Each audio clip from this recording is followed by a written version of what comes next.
The ZA Tech Show is made possible by Vodacom. Power to you at vodacom.co.za. And by BlackBerry. Love doing business on your BlackBerry smartphone at blackberry.co.za.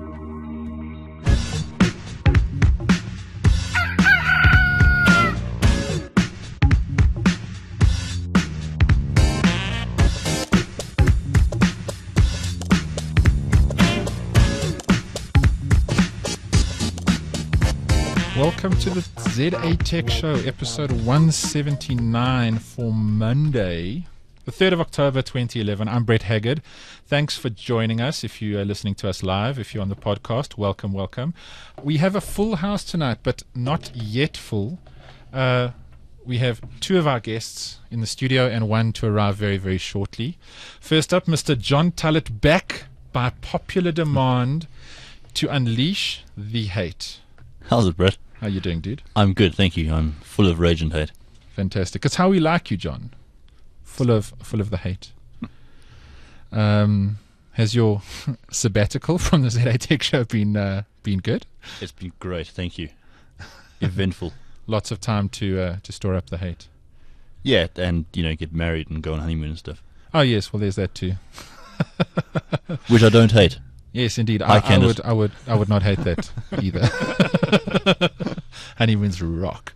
And for the first time ever on the ZA Tech Show, Mr. Craig Wilson from, I was going to say recently joined Tech Central, but it's not recently. You've been there for a couple of months now, right? It's 4 months now, yeah, 4 since months. the beginning of June.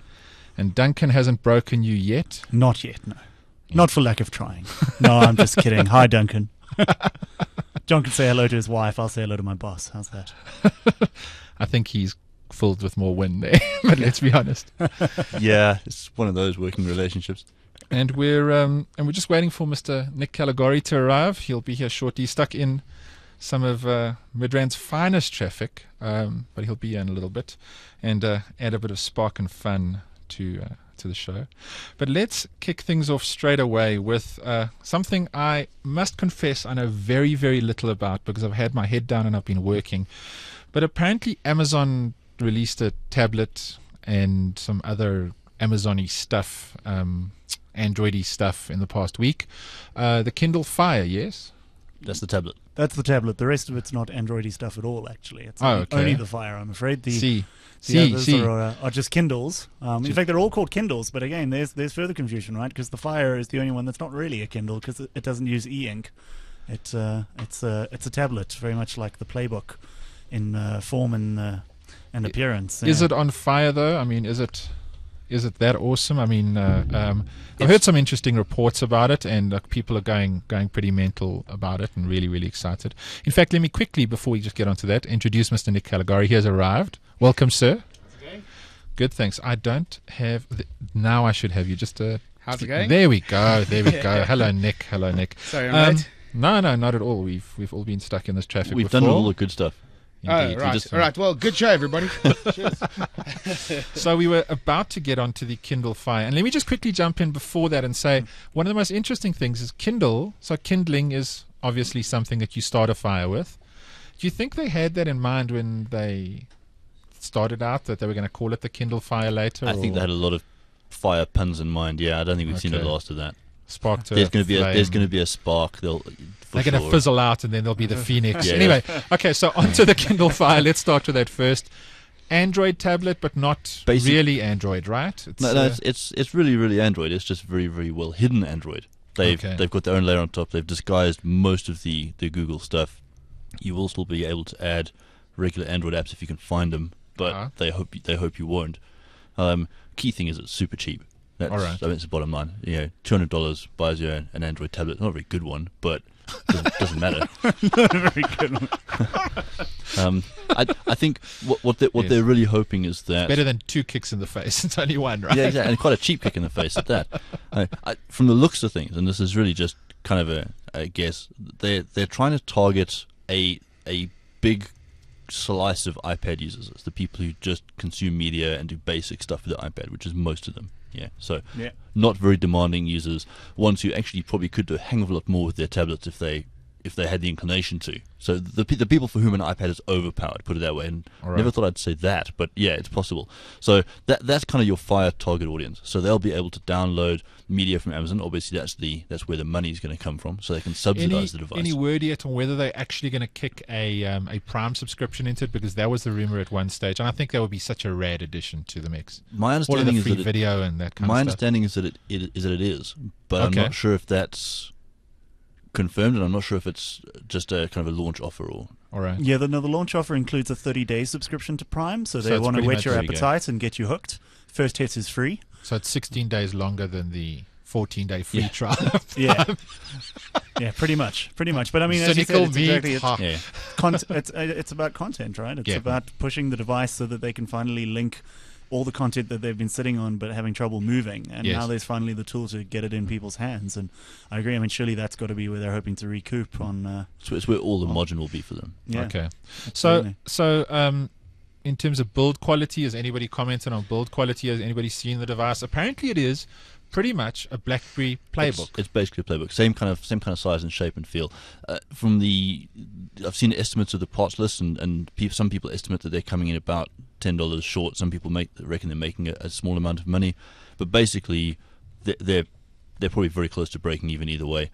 Okay, the margin's coming from the content. It's like printers, really. You make your money off the ink and the paper and the everything else, right? And this is, that'll be the content in this case, right? So except in this case, the Prime subscription is kind of the free lube, unlike printers.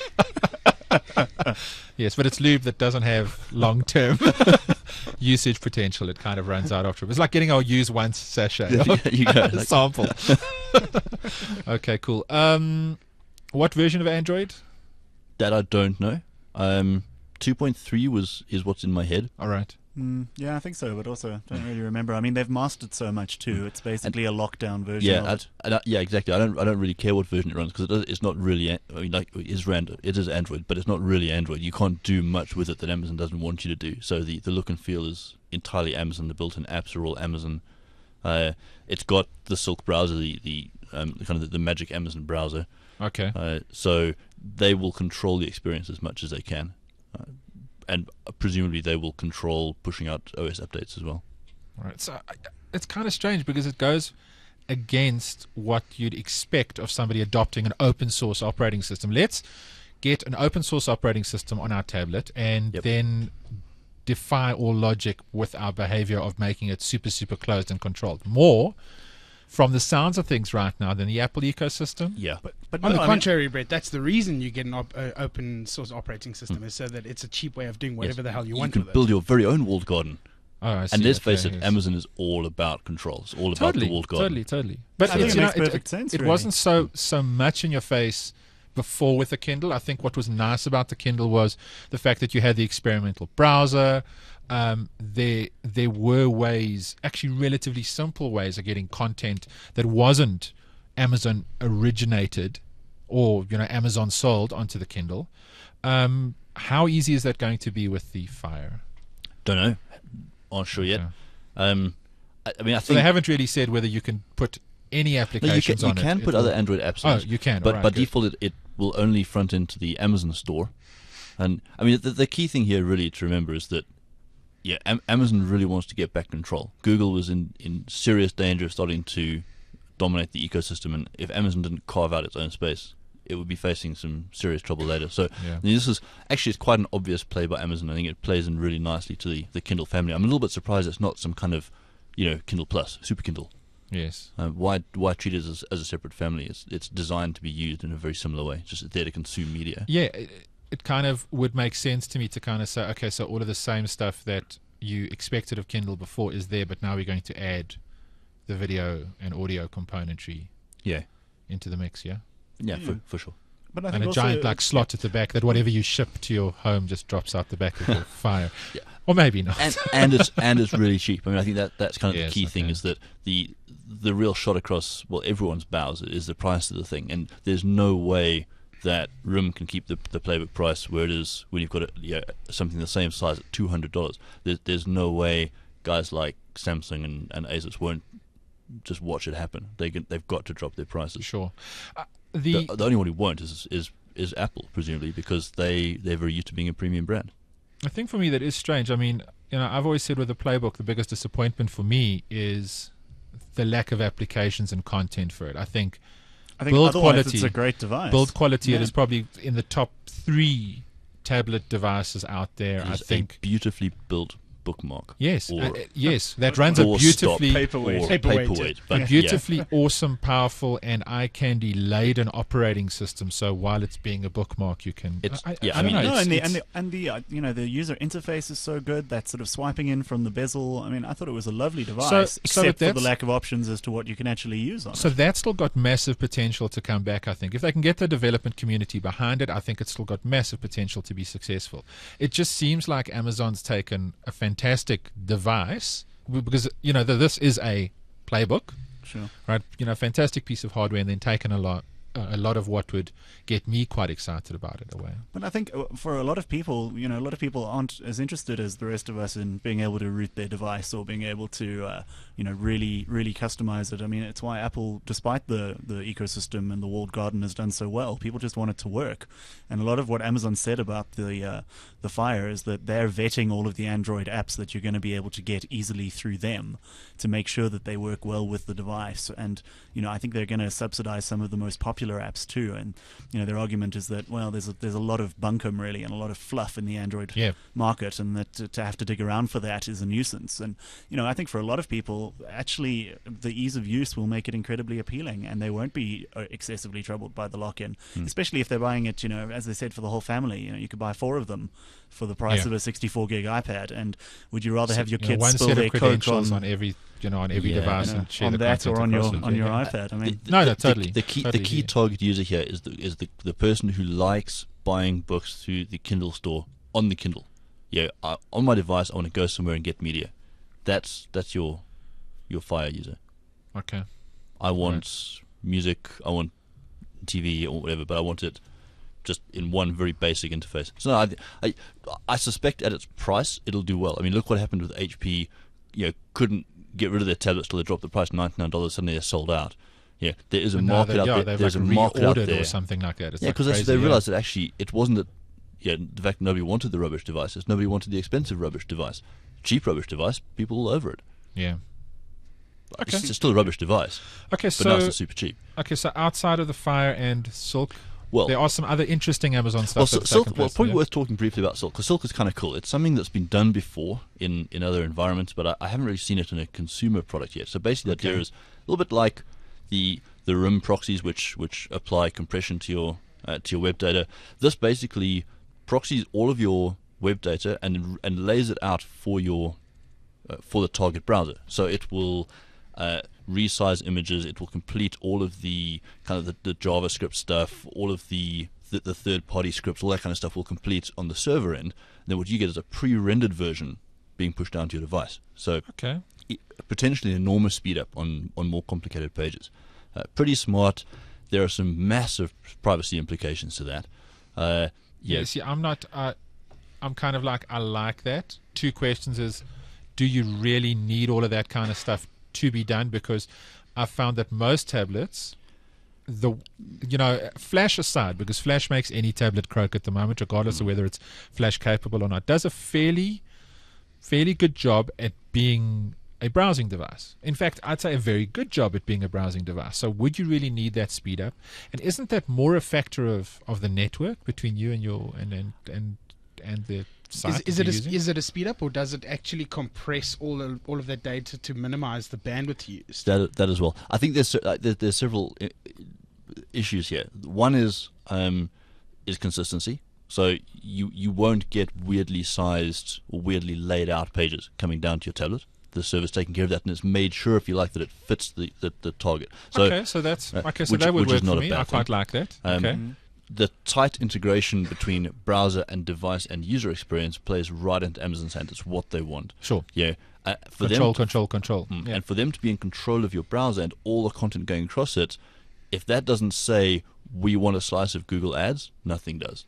Yeah, yes. We want to strip out the Google ads and put Amazon ads. Yes, yeah. So their place. Yeah, ads.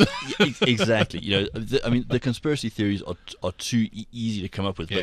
But what is your Silk experience going to be browsing the Barnes & Noble website? Sorry, page cannot be found. Did you mean Amazon.com? There's something very similar at Amazon. Yeah. Stuff like that. So it's very interesting that they're using EC2. So hey, that's kind of cool. They found a use for the infrastructure. My question is, we've the seen hate is back, people. Geez, Honeyman was good to you, John? Wow. we've seen EC2 go down. It happens. So when that happens, not in a good way. What happens? Yeah, exactly. Sorry. What happens to your browser? What happens to Silk when EC2 is tits up? I mean, not working. GCR for sure. Does it default back to being just a Sorry, regular the browser? internet is not currently working. Would you like to read a book? Yeah. Yeah. So I don't know. Wow. That it does seem to be. It's not that big a gain for an awful lot of fragility of putting your entire connection in the hands of a single cloud service. So I don't know. It's cute though. It's kind of a cool idea. I'm not convinced, and I'm not thrilled about the idea of Amazon proxying and holding all of that third-party data for me. For sure. Really Unless, of course, it actually starts. So the one major benefit possibly is if it ends up being some form of payment broker, that they've got some form of secure payment solution and everything else that I don't physically need to pass. Well, they have that now. No, but I'm talking about for third-party sites, for all other sites. Like Google Checkout. Yes. Well, no. Yeah, indeed. Yeah. Exactly like Google Checkout does. And why but not? what I'm saying is buying stuff, the content and whatever the case is, or like ordering a pizza, which Amazon currently doesn't sell, right? Because the shipping Yes, would be the only exorbitant. thing that Indeed. We have found something that, how's that, dude? Amazon sell pizza, please. All right. We're just not satisfied. But seriously, it could end up being kind of a little bit of a comfort factor for those kinds of people that are worried about using their credit card details online or whatever the case. It has potential. That could be cool. It definitely has potential, and Right. in the way that the Android browser can kind of hook calls out to Android markets, and so can an iPad. No reason why Amazon couldn't do the same thing. In which case, fantastic. They've got some more control. I mean, it very much plays into the way Amazon wants to go here. Okay. So but anyway, enough about Silk and Fire. The Kindles. I mean, just briefly, basically, the key thing here is you can buy yourself a Kindle for $80. That's the bottom line. Wow, that's cheap. Not if you're an SA, though. No. And Seen I a think lot of if you're people willing to put up with some degree of ads, aren't the Ads on the very home cheap screen? ones subsidized? Ads on the home screen, not in your books, just on the home screen. But Sure. still, On the lock screen, yeah. $80, dude. Yeah. That is a very, very cheap Kindle. And indeed. for only that is, 20 yeah. more, you can get the Touch, which for a lot of people will be worth the extra $20. See, that's too. the thing that I felt has always been missing from most of those devices is touch. It's because I totally want fingerprints all over my matte e-ink screen. well, Oh, the hell point yeah. is it doesn't pick them up, which is kind of cool. Yeah, it doesn't because I don't rub my hands all over it. It's got Well, buttons no. on the side, which I use to turn the pages, and that's very nice. That's where all the fingerprints go. I kind of put my fingers on the screen of the Well, we Kindle obviously and- read different and kinds of other books. people you give it to who haven't had much Okay, experience with a Kindle always put their fingers on the screen. Yeah. So don't be a hater. Some people have to follow along with their finger when they read, okay? Yeah, no, look, I mean, Damn it, John. I think again, they're being quite clever here. They're targeting specific users. Your average user of a Kindle doesn't use the little keyboard. Just doesn't. The only time you use it is to type in a Wi-Fi password, and even then, probably not because you haven't secured your home Wi-Fi. So they just don't need it. They use it to Yeah, just true. type in their Amazon password once. And Great. search for a title. And guess what? You're Amazon. You should know, yeah? Exactly. So yeah, I just for those people, an $80 e-ink reader. That is fantastic. That is very good, yeah. And then there's a whole suite of ones go up from there, which I think are mostly redundant because you've got your higher end model, which does everything you'd want a higher end model to do, complete with a touch screen for people who like that sort of thing. But as an entry level, wow. You see, yeah, so this is the one thing Amazon's possibly got to look at and consider is like SKU creep. You tend to have these companies that develop one thing that's pretty cool, and then they develop stuff that's like cheaper, lower down the food chain, and more expensive and more awesome up the food chain, and then you end up with way too many Supporting products, and you 100 have to versions. support 100 versions of a product, and it starts becoming really difficult the product management process. All right, this is what Apple went through when it nearly saw its butt a couple of years, well, more than a couple of years ago, a decade and a half you ago. You almost whatever wanted to say something filthier there, didn't you? But yes, I was going to say arse. Posterior. Arse, yes. When it nearly saw its arse. No, but right. seriously, they had way too many products. It becomes a nightmare to manage those products, and it also becomes a nightmare to kind of constantly be selling new features into them, because guess what? All right, now that we've addressed everything, colors, we'll make them in all kinds of different colors, and then we'll take the colors away and then bring it back again. I don't know. So, I mean, how do you differentiate? So I think the sweet spot is to have kind of 2, maybe 3 products in the market, and that's it. Yeah, well, and everyone who bought a Kindle 3 weeks ago is now feeling properly screwed. Yeah, welcome to the Amazon ecosystem. And please accept, without apologies, a 30-day trial of Prime. In the wake of it, the only sort of other e-reader, that the color one, the Nook, from the competitor, Barnes and Noble. You can call them Barnes. I'm alright. They've just not sponsored by Amazon. They've just dropped the price by $100 in the wake of the news, from $250 to $150. Apparently, that Nook is fantastically hackable. You can do some beauty stuff. But of course, most people will never find out now when they can have a Kindle for $80. No, for sure. Yeah, I mean that's the reality. I mean the Nook. I mean, let's face it, for $150, the Nook is also a fantastic product, and it's very good. I would not like it at all, but it's a good price for what you're getting. But for half the money. But you don't want one. Though. Well, it's good, but it's not good enough. There's lots of. Pet rocks are good for people who want a pet rock. I don't want one of those either.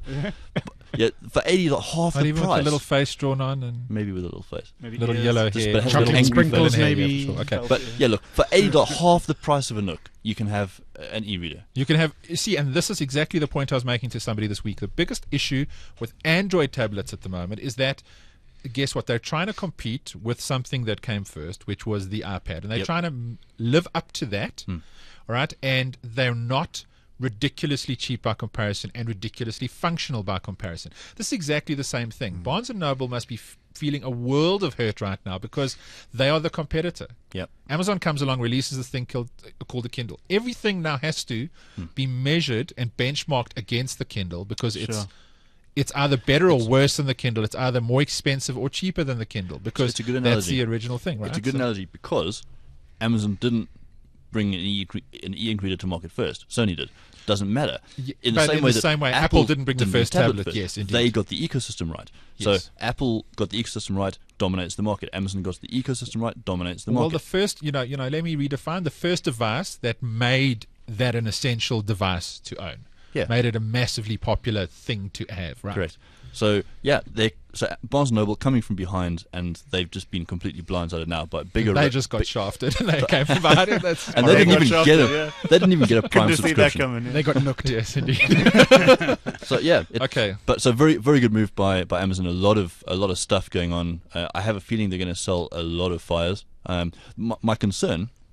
And it's a concern not because I give a damn about Amazon. It's a concern because I quite like Android devices. That a lot of people will buy these things and realize that what they've got is a small lockdown underpowered thing that isn't a lot of use. And so they've got a pocket shopping basket. What they will conclude is that Android is rubbish, instead of Amazon's implementation of Android is rubbish. And that's one of those things why it's one of the reasons why Apple just resisted the OEM move so heavily, is because they don't want to be in that position where somebody buys a crap PC and goes, Apples are rubbish. You just can't. The only Apple you can buy is a good Apple, and that's on purpose. Yes. So that is my concern, is that Amazon doing this will actually not do Android as a kind of product family any favors. But maybe it'll turn out to be an awesome device. Everyone will love it. Hurrah! Yeah, who knows? Unicorn. Yeah, for sure. But on the hurrah, unicorn. on the other hand, maybe it won't. Okay, so we've talked for quite a bit about the Kindle and the Kindle Fire and Silk and some other interesting stuff and some Prime. But let's quickly talk about one of our sponsors, our primary sponsor on the podcast, Vodacom. We're very, very happy to have them on board. Thank you so much for your support, Vodacom. And this week I want to speak about something that we did speak about last week, but I just want to kind of reinforce this because I think it was pretty cool and quite interesting. And of course, John, you weren't here, so you might find this very, very interesting. But there's this international revenue share fraud that's going on at the moment. Essentially, these premium call numbers, and it's been going on for a while. These SMSs, you get sent an SMS or you get baited into basically making a phone call to this seemingly toll-free number to claim a prize or do whatever, and then you get landed with this gigantic phone bill at the end of the month because it's a massively premium rated number and that kind of thing. So that has escalated recently to the point where these syndicates that are stealing phones are actually, before they gut the phone and on-sell it, actually make some phone calls to some of these premium rated numbers, and it's an entire syndicate that is just driving these costs up, and people are getting pretty badly nailed with these gigantic phone bills at the end of the month. So Vodacom has created a service, something that preemptively runs in the background, monitors your calling patterns, right? And if there's unusual calling patterns or unpredictable stuff that's going on, something that's out of the ordinary, it will preemptively block your number. Of course, at the same time, what you should do is, if your phone gets stolen, you should also blacklist it, and it's pretty simple to do. Once again, you phone 111 from a Vodacom phone, or 082 111. Obviously, your cell phone number is something you're going to have to report: your name, surname, ID number, the IMEI number of your phone.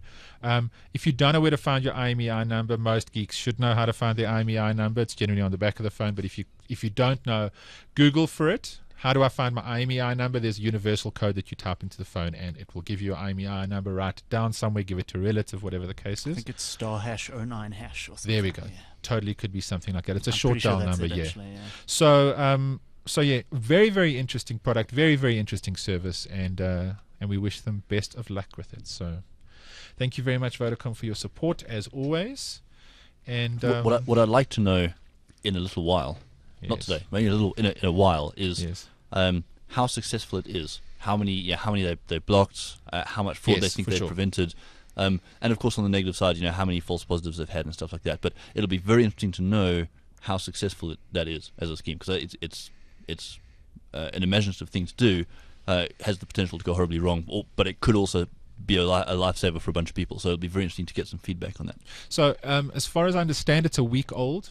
So they launched the service a week ago, because we chatted about it for the first time on the podcast last week, and it was kind of in response to these syndicates springing up, and it's kind of an interesting twist that it's not just about stealing the cell phone and for the device value. It's we've seen this go on in all forms of malware in the industry. It's interesting that it's kind of getting to the point where common criminals are being recruited for this kind of stuff, like your normal pickpockets and stuff like that. Yeah, absolutely. But anyway, I think that's something that is going to become more and more common. Is the value of a phone now is exponentially higher than its value as a device or as a potential source of making some free phone calls. You steal somebody's phone and you have immediately got pre-signed in access to this enormous raft of services that the potential for damage is gigantic. And now you've got to run around and worry about locking down each and every one of those accounts that you have on all those different services.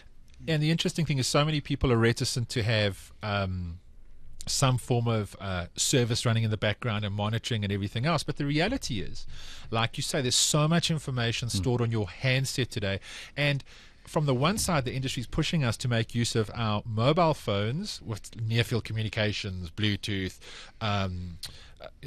premium rated SMS stuff to pay for stuff and whatever. Start using that as a monetary instrument, right? But doing very, very little to curb the other end of the scale. So what happens when that gets into the hands of a criminal? So I mean, for sure, be interesting to see.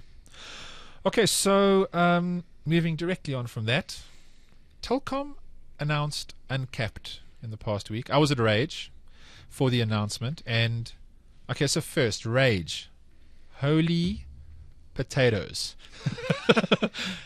That was some scary, scary stuff. I mean, so we arrived midday, right, about just before midday, probably 11:45, and there are guys with shopping trolleys with their computer rigs inside the trolleys, and people with gigantic suitcases with their computers in and stuff, and their flat panel screens and all kinds of stuff, queuing to get into the LAN. That's a good LAN party. You sound surprised, Brett. Haven't you not been to Rage before? I've been to Rage before, but when I arrived at Rage, everything was set up. It was just fascinating to watch these guys arrive. Like gigantic suitcases, the kind of stuff that, you see people that have just been on a massive shopping trip to Dubai and shopping trolleys that people have liberated with their rigs in and stuff, and they're pushing them in. It's like really, really interesting stuff. The shopping trolleys have like lights and stuff on the bottom. Lowered suspensions, little subwoofers. Yeah, totally pimped. So, I mean, that was the first thing. And, I realized I've been a tech journo for a really, really long time. But in order to understand that culture, you can't just dip a toe in. You got to be right inside that whole gaming culture to understand that target market. It's fascinating. I stood like in the gallery and looked out over the dome, and it was mayhem. And how many ladies did you see? Because last time I was at Rage, I walked through the LAN and I not actually ladies? participating. No, not PR girls or cosplay girls. Actual LANers. Last time I saw 2. So no, dude. Surprisingly enough, I'd say 10 to 15% of the attendees were girls. Very, very interesting. I mean, they could maybe have been dragged along there by the extremely long-haired, like non-bathing, translucent-skinned gamer boyfriend. But no, I love gamers. You can also hear a drone from the back of the hall going, girl. But it's. I was surprised to see that many ladies at Rage. But so really, really interesting. Telkom chooses Rage to launch its uncapped service, and everybody's like, wow, this is so exciting. Besides, welcome to 2011. No. Aside from the fact that Telkom now has an uncapped service, I don't know how excited I am about this, really. Particularly when you look at the pricing. I mean, the top package, the 4 meg package, is in the region of 2,000 Rand a month. Which, I mean, when you look at MWeb's, that's a full, 3 times the price, give or take. But we worked it out in the office the other day that the sort of equivalent 1 meg, including line rental from MWeb, is about $50 cheaper a month. So, so the first thing, looking at it, fairly competitive on the 384. In fact, I think they're cheaper on the 384. Yeah, they're $219 excluding line rental. There we go. So, very cost effective there. All right. Then you have a 1 meg package that is kind of so-so, from what I understand, more expensive than anyone else out there. First question I asked is, so they're really punting the fact that you have line speed up to 4 meg, but it's a 1 meg connection. So we are going to give you a 2-liter turboed quad bike that you can't rev beyond 2,000 revs or something, ridiculous like that. It's like you have the full line speed, but then there's no ISP portion to really back that. It's like a 1 meg connection. So that's the first thing. I kind of didn't understand where that fitted in. And then the 4 meg, like we were saying, 4 to 10 meg, more expensive than MWeb. And this is like a year and a half after MWeb came into the market with its uncapped products. And 4 months after Telkom said, hell no, we won't uncap. Sure. Which is if you listen to what Steve White said at the conference, it was all about Telkom actually doing all sorts of market research, and Telkom's reasoning behind launching its uncapped thing now was that, late launch of uncapped, and then the reason they've gone the routes they have with their uncapped packages was because the consumers that they surveyed said they'd much rather have more internet than faster internet. That's interesting. So he said they experimented first with upping their caps, which they did a little while ago, and he said that the uptake from consumers was amazing, that there was really an appetite for more internet rather than faster internet, because a lot of the uptake was in the lower packages, and that's the reason they went the route that they did. Okay. I would think that it's so for me, it's all about speed. This is the interesting thing. So I've been to illustrate that point, I've been playing with LTE for about 2-3 weeks now, and unless you've been under a rock and haven't heard of me, right? Because I've been talking about it ad nauseum. But the thing with that, that's quite interesting. A lot of people say it's future looking and it's out there and it's blah blah blah blah. Yes, all of those things are absolutely true. And a lot of people have said to me, so it's just going to mean that you use your cap faster. Here's the interesting thing: is I'm not using any more data than what I would on a regular basis, providing I carry on doing the same stuff that I normally do outside of me doing. You should qualify this by saying you do use an awful lot of data to start with. No. Okay, so look, I've been unusually unfair on the LTE connection because what I'm doing is I'm doing sustained bandwidth tests. I am hammering the line for an hour to 2 hours at a time to make sure that, and unfortunately during that period it's downloading a lot of data because it's really quick, but to see whether it can sustain, it's not just bursty, whether it can sustain that kind of bandwidth over a long period of time. But in terms of everyday usage, okay, so when we started out with 3.6 megabits internet on wireless, and we moved to 7.2 and 14.4 and 21, right? My usage didn't skyrocket dramatically because I was doing the same kind of stuff. I was browsing the internet, I was checking my email, I was doing those kinds of things. The big difference is all of that stuff happened way faster, and that was a rewarding experience for me. I didn't feel like, right now that I have this fast connection and I need to go and download the entire internet, right? So I find that kind of an interesting motivation. I would say that the immediate satisfaction portion would be faster internet. If people are craving more internet, right, then there's something wrong with your capping policy. You shouldn't be capping in the first place. Either way. So the way I see faster internet is, and it's probably the complete opposite to what you've just described, is that it just uses up your cap faster. I found this personally.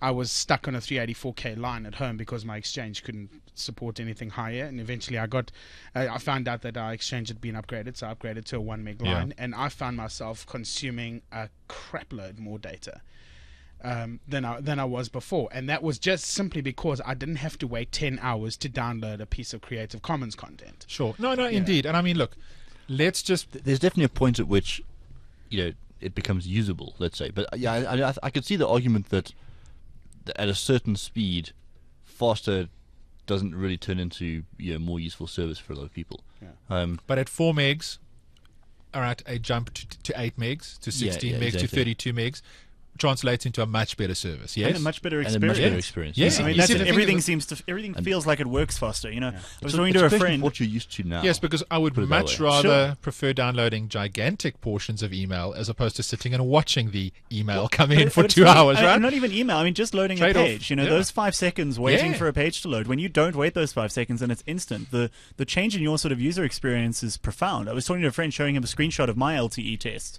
to which, of course, he responded, I think I managed to get 23 megs down. He's at NYU, straight into the fiber, and he responded with a screenshot of a speed test getting 332 megabits per second down, and said that, the thing is, this is why things like Chromebooks might stand a chance for some people, because if you can actually access cloud stuff that seamlessly and that instantly, your experience on a really entry-level, even netbook, is just worlds apart from what we're used to now. At Tech for Africa last year, I was chatting to 1 or 2 developers that had come out from the US. All right, they were speaking, and at that point, so it's around about this time last year, probably 11 months ago, 10, 11 months ago.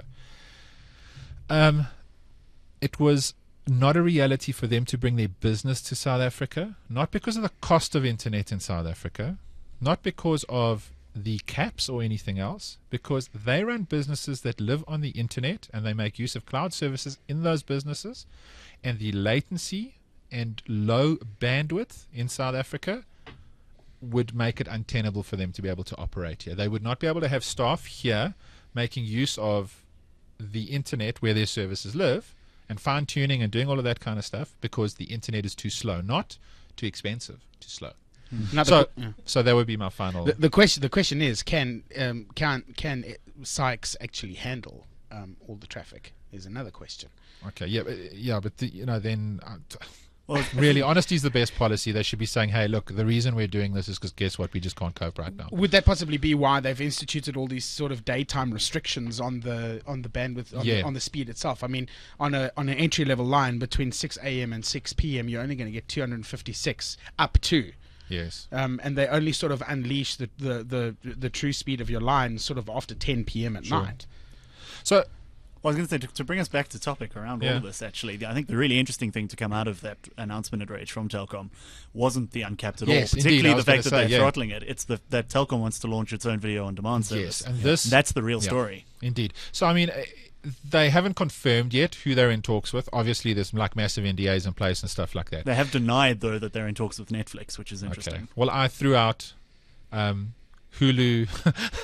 I threw out every single name I could possibly think of. And they didn't specifically deny Netflix to me. But the interesting thing was, so you're talking about the throttling, Nick? Local bandwidth will not be throttled, and I think that's the whole little key to this. They're looking at launching a video on demand service. They've said that they will start with the kind of content that's user created, and they've mentioned YouTube and stuff like that, and those kinds of services to start with. They've said that they're in partnership, but they won't. They're looking to pursue some partnerships, but they won't name any names, obviously. But that kind of makes far more sense, right? It's a local content play than anything else, right? Of course, it's really interesting that they announced they want to launch video on demand, and in the same breath say, "But we're going to throttle some of your bandwidth." Yeah, but again, video.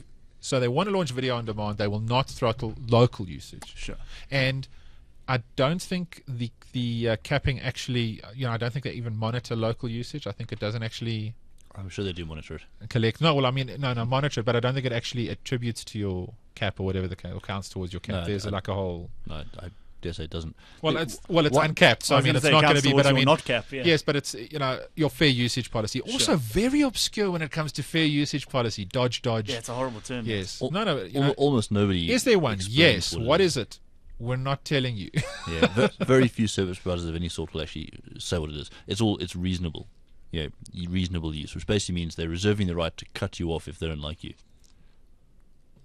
Yeah, but most will say if you download somewhere in the 60,000 terabyte region. Yeah, they'll normally have some kind of number in mind. Yeah. So they were very aloof to me when it came to that. They were very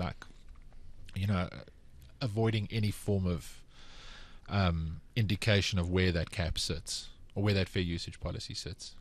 Well, it's an interesting play, and it'll be nice for MultiChoice to have some competition on that front.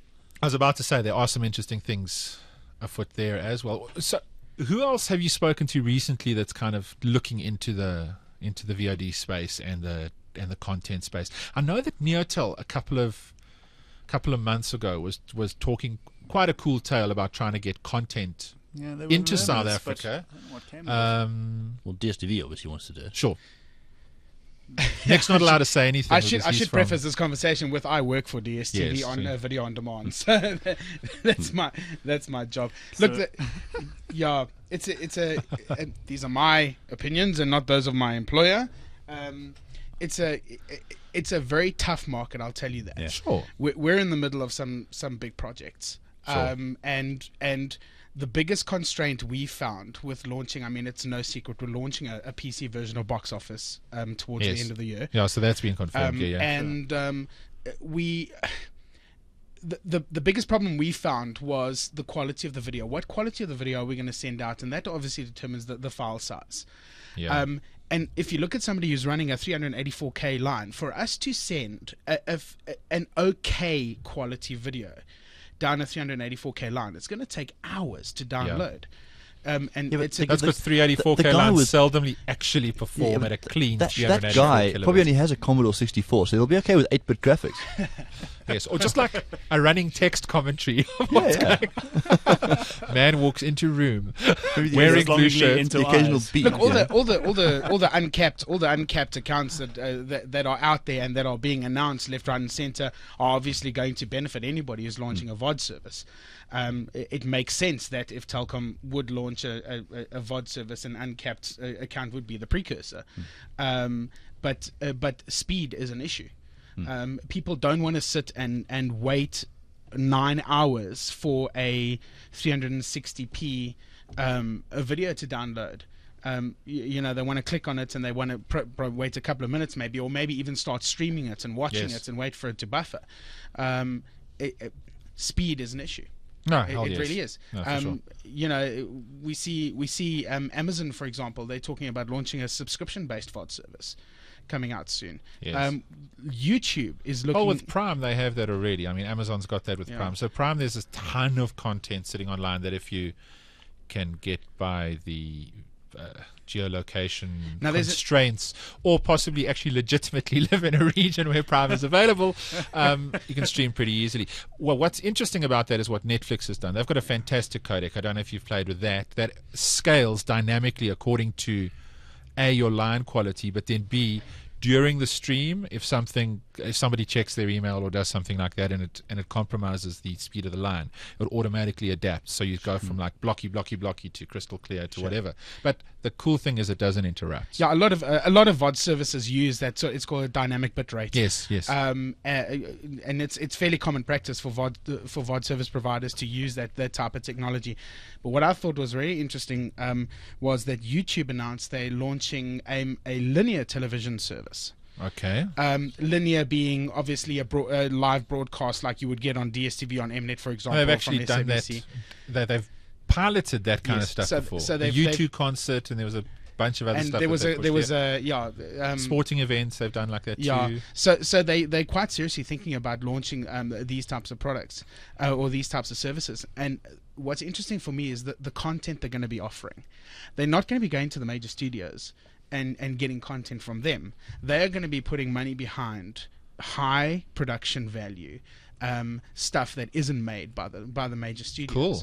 Dig it. Yeah. Indie stuff, pretty much. Exactly. But Rad. But they're talking about high production value. Not stuff shot on an 8mm Handycam. See, and I know we're getting onto the content side of things here, and it's more of a content discussion than anything else. But it's one of the most interesting things that's taken place in the past 5 years in the whole video content landscape. Is how, for me at least, and I'm sure there's a ton of other people, where movies have become blah, right? The moment studios and people started putting seriously big budgets and good production value behind series are now the big thing. I know few people that exclusively watch movies anymore, right? They will far prefer to kind of side with series, and they'll watch the odd movie here and there, right? Sure. So, series are the new movies. I Sure. mean, you look at the budgets that shows like Game of Thrones, Terra Nova, production values. Dude, it goes way Falling Skies. way further Dead. back than that. We have to actually think. We have to actually thank X-Files for that. X-Files is the first time ever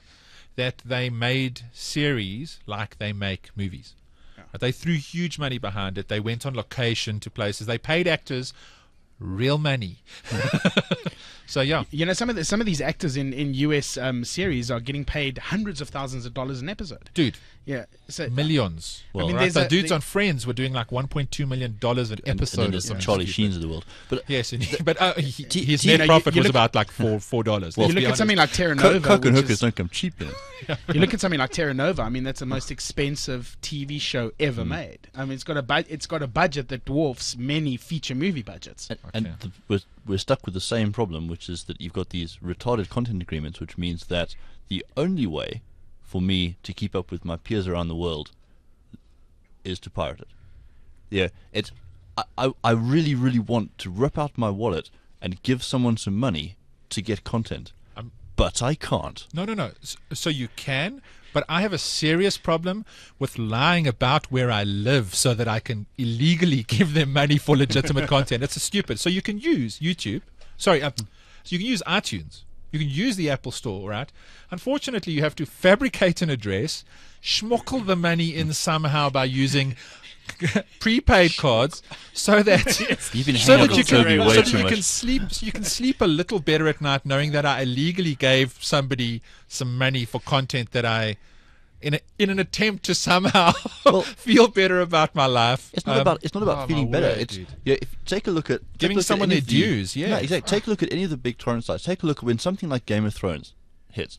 The next day, you'll find tens of thousands of people downloading it at any one moment. Sure. Yeah. At one point, I saw 70,000 seeders of an episode of Game of Thrones. Cow. Now, imagine what percentage of those people would be willing to pay $1, $5, something for that episode. There's this giant revenue stream. $15 a month subscription begging for everything. And I mean, what percentage of those people downloading that are actually not resident in the US? Yeah. Because I mean, in the US, for the first time ever, Netflix traffic outweighed porn. Which was the biggest traffic on the internet ever. Good Lord. No, that's what's totally wrong with Americans? No. No wonder there was a tornado last night in Joburg. What the hell? But I mean, the your internet's point's really exactly, for people are porn, willing to gambling, pay and then for it. everything So, else, really. If there's a mechanism to get it legally, you know. I'll give you another perfect example of this in action, and it kind of comes back to what we were talking about earlier. Is Amazon. The problem with Amazon is that Amazon is retarded. Amazon cut me off. I'm not allowed to buy Amazon things anymore because I've dared to use my account from the wrong country. Like, Once too many times. here's the thing, though. I really want to give you some money for content. No, you can't. Yes. Well, gosh, if only there was somewhere else I could get that content. Oh wait. Yeah. So I mean, look, it's gonna, guys, fighting a losing battle, really. All right. It's time and time again. The crowd is voting. The crowd is through its behavior. Showing you, giving you a blueprint and some guidance to the way they would like to receive. It's the most arrogant thing in the world, turning around to your customer base and going, you will accept the service the way I want to provision it, all right? And I will take your money from you in the way that I see fit, right? Because guess what? They're the people with the money. They're your customers. You should really try and do what your customer wants. I don't know. Great Last case time in I point. checked, that's called business. Right? It's old guys in suits. That's what it is. Yeah. Old guys in suits running media houses, and that's it. Look at the success of the humble indie bundles. Yes. Killer, dude. Phenomenal. Absolutely. Pay what you want, all right? And on average, people are paying a really, really good sum of cash for that. Get the content anyway. Yeah. If you want to be a cheap ass and get it for a cent, good luck to you. But if you want to pay like $5, $10, go for it. John, beyond that, if you really want to be a super, super cheap ass, it's DRM free, all right? It's got no copy protection. It's just pirated from Off your you go. buddy, right? No, for sure. And So- people pay. But I found that I read a study last week that said that most of the time when you do that pay what you want model, people make more than they would if they were a It fixed happens. price. So, Absolutely. I don't know. Maybe things will change. But I mean, this is a rant we've had on the show before. Yes, but indeed. This is like pretty Ad much nauseum. every single ZA Tech show Yeah. for the past 4 years. Okay, so can we do our picks? I have a cool pick. I really want to you pick can't yet No. because I first need to talk about BlackBerry. it. Now, a message from another sponsor. Indeed. And we're so happy to have our sponsors. Our sponsors Who are keep the fantastic. show And free we weren't Yeah. rude for about you. the playbook indeed. earlier at all. I'm sorry about hating the playbook. He's dead right. Okay, no. Nick is dead right. Who keeps this show free for you, the listener, our dear listener, Please buy a playbook. You'll hate it, but buy it. John. I can't. Okay. So, on a completely different note, we actually do love BlackBerry because We like they Blackberries. sponsor. Blackberries are good. Yes, indeed. and And they're delicious. And they squishy. have announced the dates for DevCon blend Americas 2011. Right, the 18th to the 20th of October in San Francisco, California. Very, very rad town. Awesome. And great opportunity to interface with BlackBerry, learn some more about the development stuff, get involved in the community, etc. Over 100 sessions from a variety of industry and BlackBerry platform-related experts. Attendees will also be able to take advantage of the interactive instructor-led sessions that are designed to help them get hands-on experience with the latest technology, including WebKit and BlackBerry HTML5 WebWorks platform development for both smartphones and tablet. A whole bunch of other stuff there. New this year at BlackBerry DevCon is a series of sessions focused on helping Latin America developers be successful and learn more about developing for the BlackBerry platform. I'm sure that's going to be quite interesting for South African devs also, it being an emerging market. Bunch of community speakers in there this year as well, so that should be pretty cool. Number of community events, developer hackathons, developer roundtables. It seems really like BlackBerry is trying to reach out and get a sense of what its development community wants and starting to adapt its model so that it better supports that. And I think at the end of the day, quite a smart thing to do, considering that I think apps are really what makes this entire ecosystem go around. So thank you very much to BlackBerry for sponsoring the ZA Tech Show. And we wish you all of the best with DevCon 2011 in San Francisco. I'd buy that for $1. So, attendee giveaway. Registered attendees at BlackBerry DevCon Americas will receive a 16-gigabyte BlackBerry Playbook tablet at the conference to help kick off the development of their next app.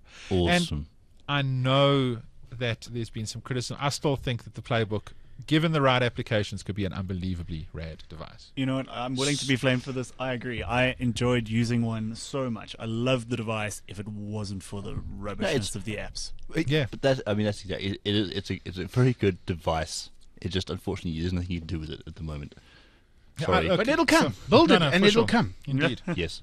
But that's exactly why something like DevCon is good. I mean, it's the idea is get people building apps. So good luck to them. That's cool. And hopefully after that, the playbook will be awesome. I mean, the same could be said about Windows Phone 7 at the moment. So. Yes. Oh, I don't know. I will happily say that. I think that's starting to show some really, really cool potential. I think Windows Phone 7. It got. If you can figure out a way to force Mango onto it, yeah. No, you've just got to wait.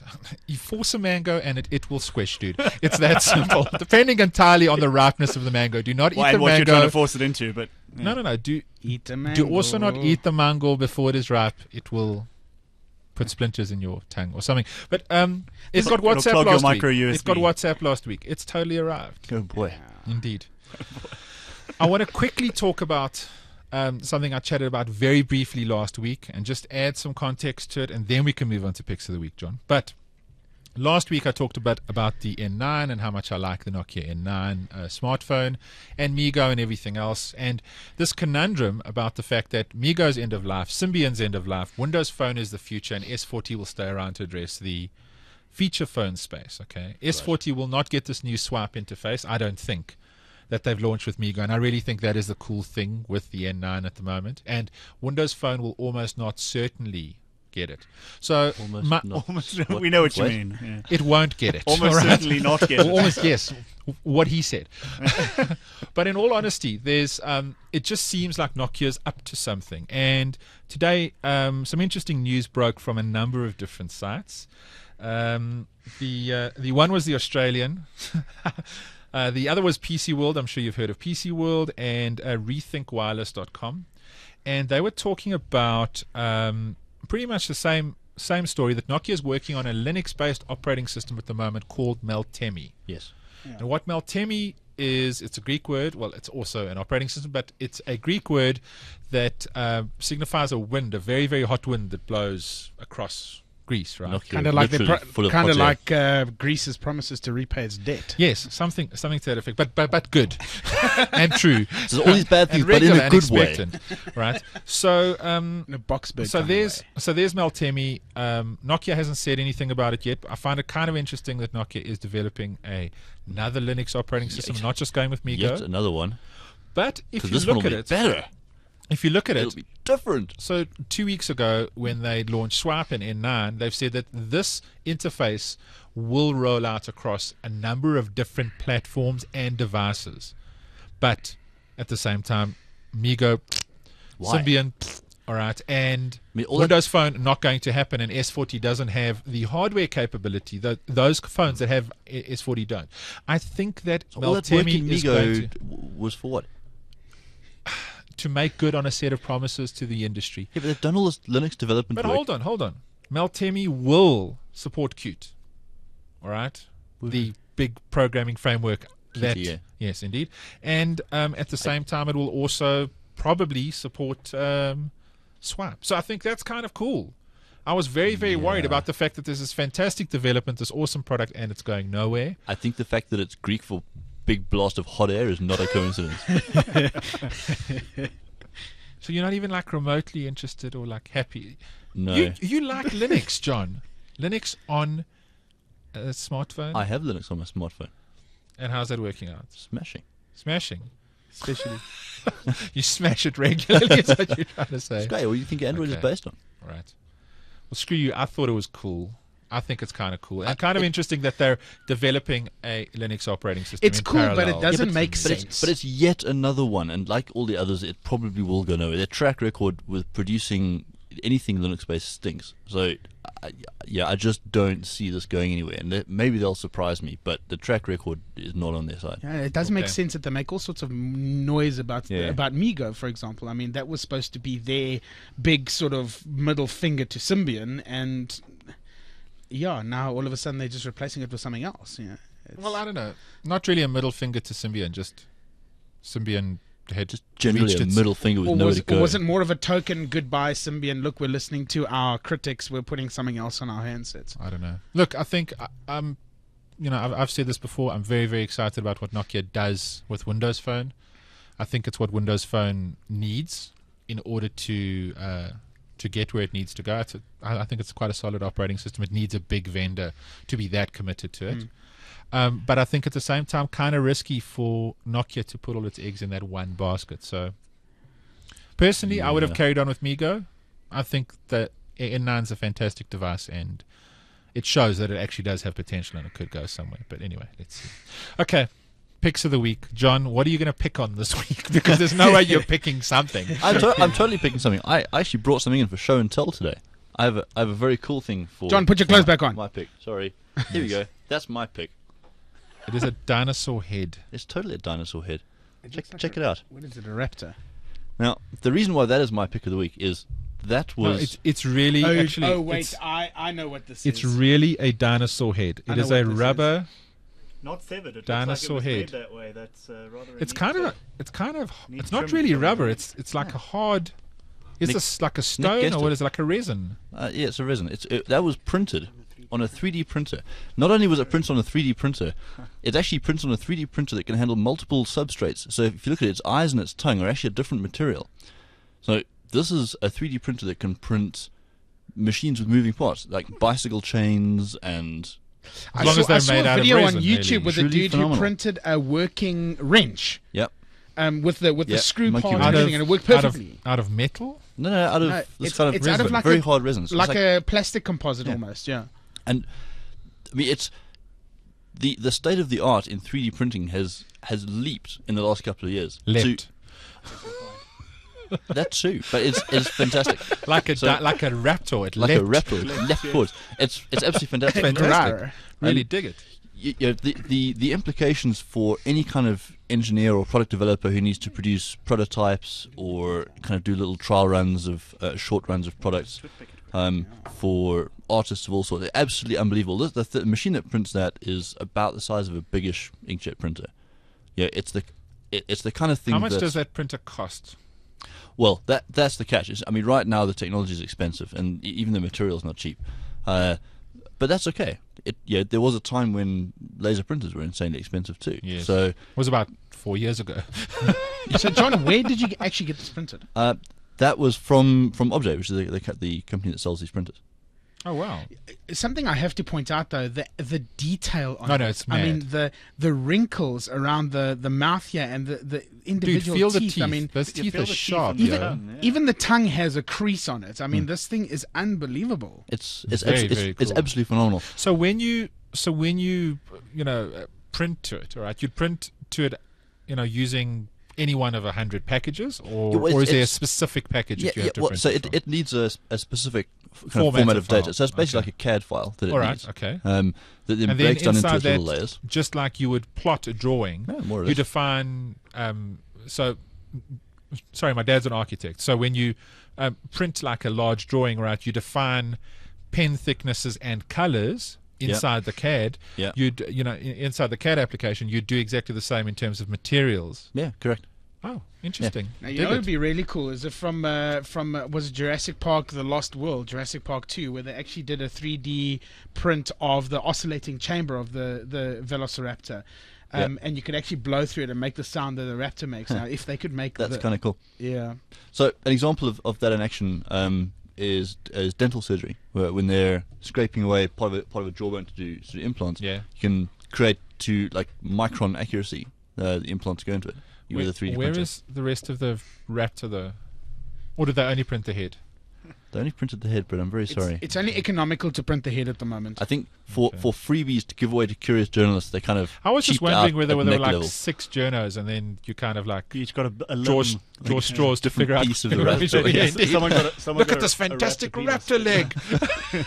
So what? I'm just impressed that my predictive text has Velociraptor. That was great.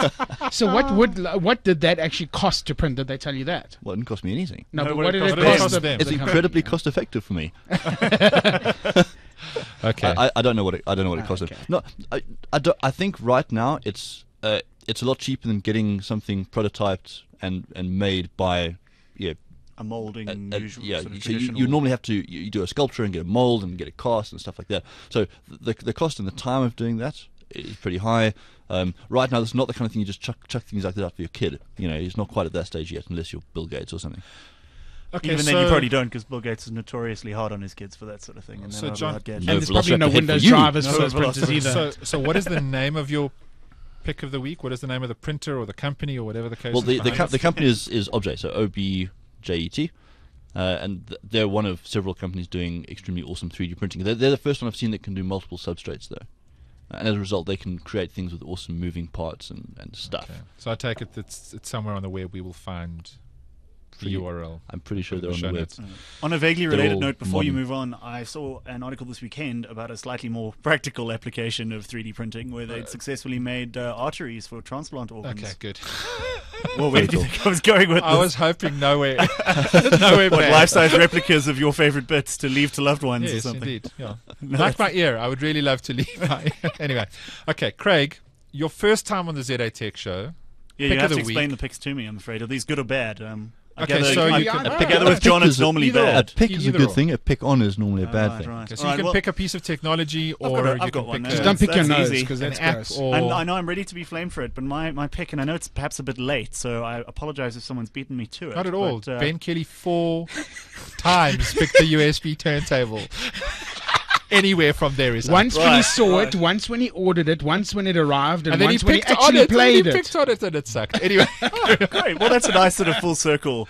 It's the Samsung Galaxy Tab 10.1. I mean, I don't like Android tablets, particularly, Lose mostly power. because there are so few suitable apps for them. yes. And it's such a labor to find the right ones. Frankly, I just don't have the time. I find it a very frustrating experience. I love the potential. I love the fact that they could be great, but at the moment, I don't think they are. But the other problem is I moan a lot, which some people get upset by, about the weight of tablets other than the Yes. iPad. A lot of Apple users do that. It's okay. Yeah. Oh, moan a lot. Yeah. But I think the problem is anyone who's used it, especially sort of end users, people who are just buying it and want it to just function and work. You pick up a tablet that weighs twice what an iPad does, Yeah. and you're just not going to use it as much. In an office full of things that are full of tablets. I mean, when we've got tons to choose from, I keep going back to the Galaxy Tab. Cool. All right. It's Interesting. just it's actually lighter than the iPad too. And obviously it's newer, so it has a higher resolution Is screen. it actually lighter? It is Yes. actually lighter, yeah. That's remarkable. By, I say, about 20 grams or so, but it's Okay. lighter. It's the thinnest and lightest tablet in its class, isn't it? Yeah. Good Yeah. going. It's also And not it's a 10 available inch, in so most you of can Europe. still tape on it. Yes, it's Yeah, not that's available right, in yeah. Germany or or Australia. Yeah. But that really, I was blown away. I've reviewed a lot of Android tablets lately, and I was expecting to be similarly, underwhelmed. Really, No, but no, it's, indeed. it's So- an awesome device. See, I find that interesting because the original Galaxy Tab was such a stinker. It was so underpowered, and Well, it was running the wrong operating system. It just wasn't and supposed it had to. half as much memory as it needed. And I mean, lots of it was crap, frankly. And a honeycomb has come leaps and bounds, though, Sure. from a For user sure. experience. But I mean, also, the new Galaxy Tab has a lot more resources at its disposal, and it's great that they kept at it and did actually produce something a hang of a lot better. I got to say, I think actually, I mean, if I were the only problem with it, there is always a caveat, and this is where it will get picked on, is the price. The price Yeah. is just ludicrous. They want $7,500 It's rand insane. for the 32 gig version. And that's just ludicrous. let me just say, they'd be totally justified to charge that kind of money if it wasn't competing with something like the iPad. exactly, yeah. And I'm not saying the it's- iPad it's is a still better too darn device. Yeah, It's and you know what? it's- If it costs the same as it's the the 32 definitive gig iPad, original we could reason talk. we have tablets now, right? can I, So can you I have tell to- you why this doesn't matter? It'll- It's available on contract. Yes. Okay. So that's the one thing that could make a huge difference. $300 a month gets you from Nashua Mobile on Vodacom or on MTN a Galaxy Tab 10.1 and 2 gigs of data a month. That's bloody good, actually. If you work it out, you're paying about $6,000 in total for the tablet, and you're getting the bandwidth next to nothing. That's actually really good. Okay. And that's what sets it apart from every You don't other even tablet need on like the a market. free Amazon Prime 30-day trial to stomach Ease that, the way. really. Yeah. Sure. There's, again, sorry, while And we're you at it, got the though, Kindle app on there as well. So one more caveat, though. If you are an Apple user, you might be disappointed because it is an absolute nightmare to connect to a Macintosh. To try and dump content on. Not anymore, though. This is the interesting thing. So update the version of Android on it. I had this originally with the Android 3.0 tablets, an Right. entire range of Honeycomb tablets.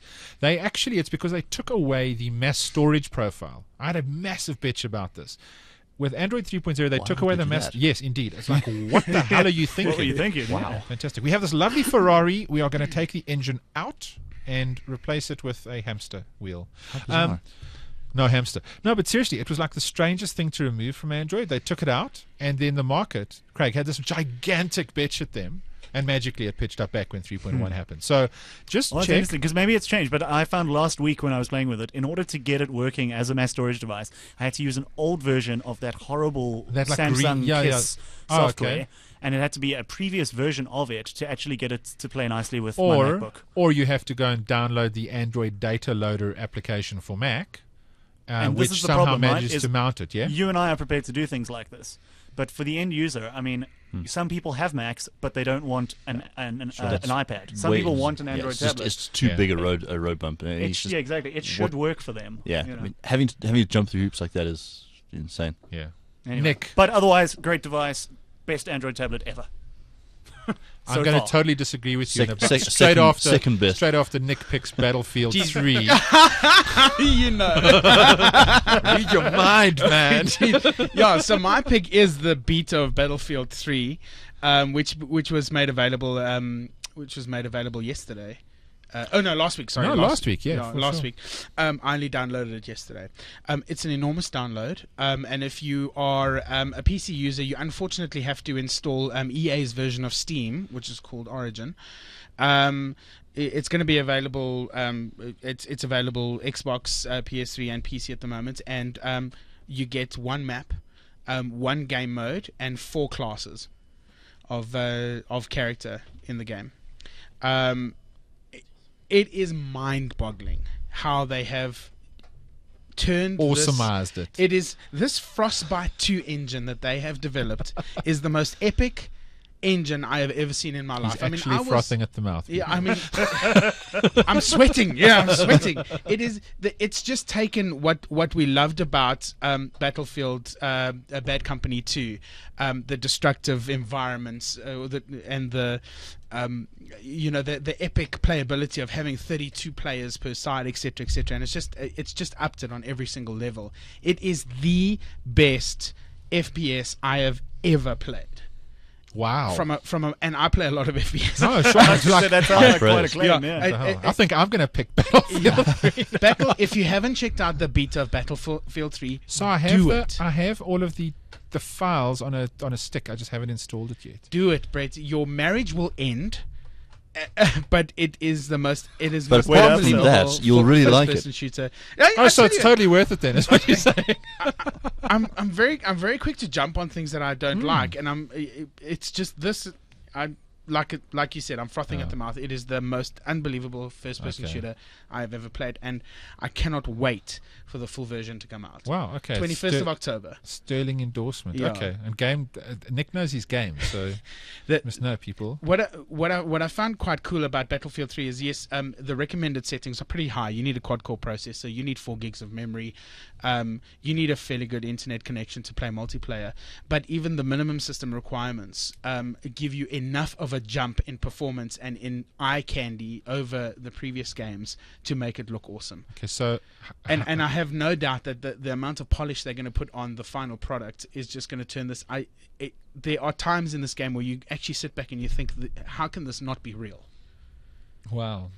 Yeah, it really is unbelievably. Well, look, I've got a monster gaming machine at home, 6-core Gulftown, 12 gigs of DDR3, ATI Radeon 6950, and a SSD. It should be very impressed by your unbelievable. giant, I mean, your massive rig. It is really a big computer. You know what they say about guys with big rigs? High They wear electricity small bills. shoes. not that Brett's overcompensating or anything. No. Yes. So no. yeah, Battlefield 3, get the beta. It's an enormous download, but it's worth every single gigabyte. I'm going to pick what John wanted to pick this week. But I beat him to it by saying, I'm picking that before you pick it, John. So I get a lot of tablets to play with. I get a lot of smartphones to play with. And I'll be honest, when I received the Asus EEE pad, I was kind of... It's a nice device. It has really nice build quality. It's got quite a responsive screen.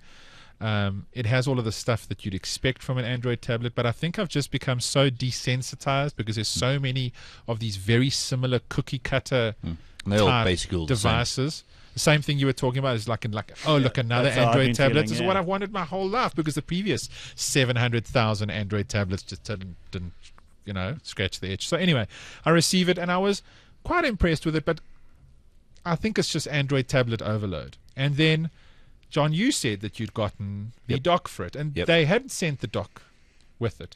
So I managed to get my hands on the dock. Completely different and phenomenally awesome device. Okay.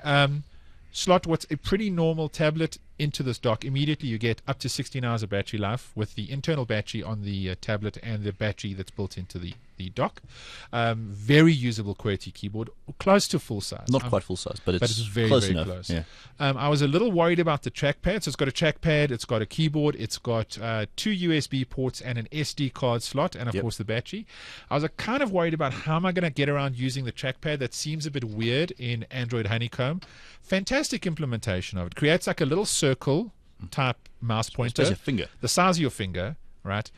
Multi-touch trackpad, so you can very easily whiz around the operating system, and just awesome. Makes Android 3.0 a completely different device, and I'm suddenly massively excited about using this device. It's awesome. It's really, really good. It's blown me away. Best netbook ever. Best tablet, at least in the Android space, ever.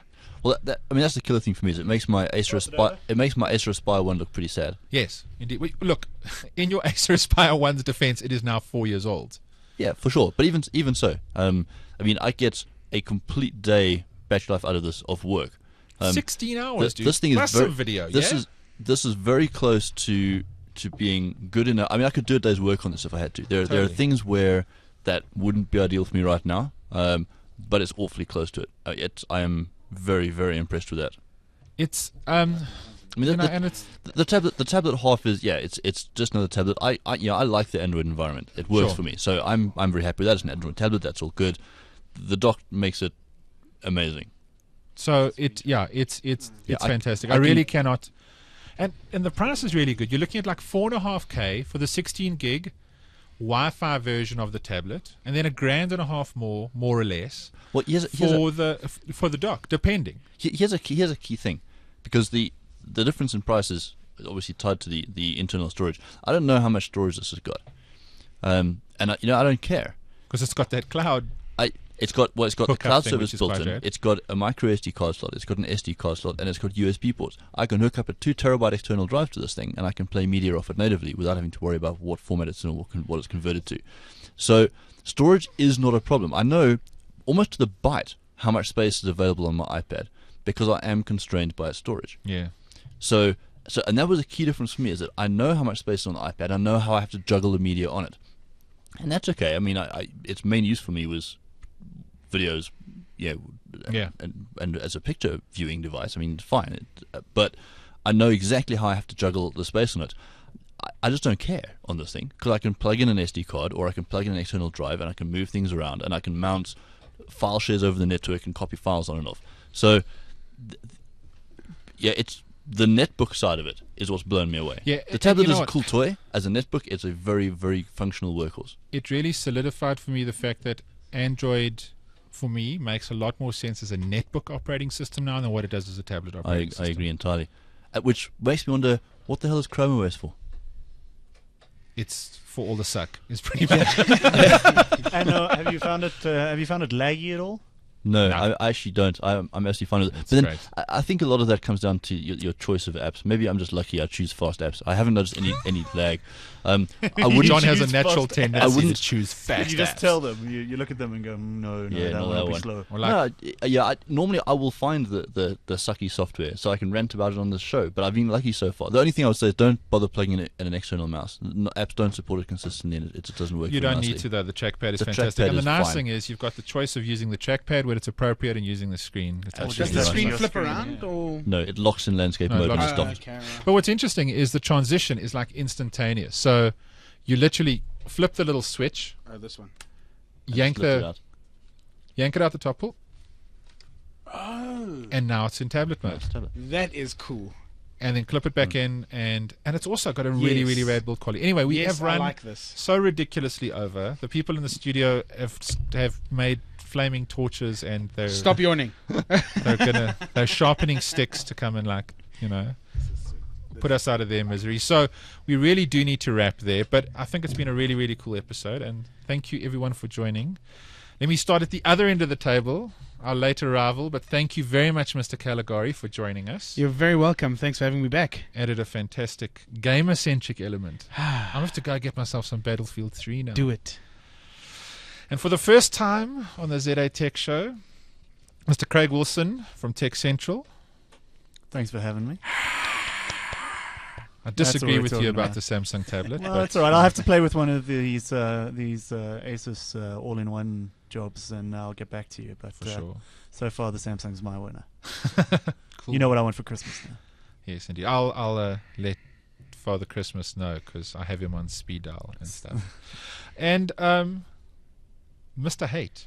Thank you, Brett. There's been something missing for the past couple of weeks. All of the hate. I'll be honest with you, Mr. Tullett. I was expecting a lot more from you. I was expecting a lot more hate, more. Marriage changes a man. You didn't make the Shapshack mistake. Okay, what's the Shapshack mistake? Was to ask me, even though I told him so many times not to. How do you really feel? He asked me, "What specifically don't you like about the iPad?" And I said, "Dude, don't go there." "No, John, what specifically don't you like about the iPad?" Half an hour later, he tweeted, "Note to self, never ask John what specifically he doesn't like about the iPad." Indeed. While trying to pry an iPad from his nasal canal. So as long as you don't go there, it's a much happier John Wild. Well, now that we have you back, that's going to be fantastic. So thank you for joining us again, sir. Thank you very much. And that's it from me, Brett Haggard. I just sat in the corner and got these people talking, really. They know lots more than me. But if you have nothing else to do on a Monday night, you're welcome to join us at about 8 p.m. Central African time. 7 p.m. 7 p.m. It's now 8:30 p.m. Even I know that, and I was late. This is a bumper episode. We don't usually witter on for longer than an hour, only when I'm hosting. So, yes, tune in at 7 p.m. Well, don't tune in. Go to our website, zatech.co.za. You can catch us live there. 7 p.m. on a Monday night, or on iTunes, or you can download it straight from the internet from our website. Rate us on iTunes. Yes. Tell your friends, get everybody involved. It's fantastic, and the chat room, of course. Unless it's a bad rating, in which case just keep it to yourself. Yes, indeed. We don't want to. What? No, delete. But thanks again, and that's it from me.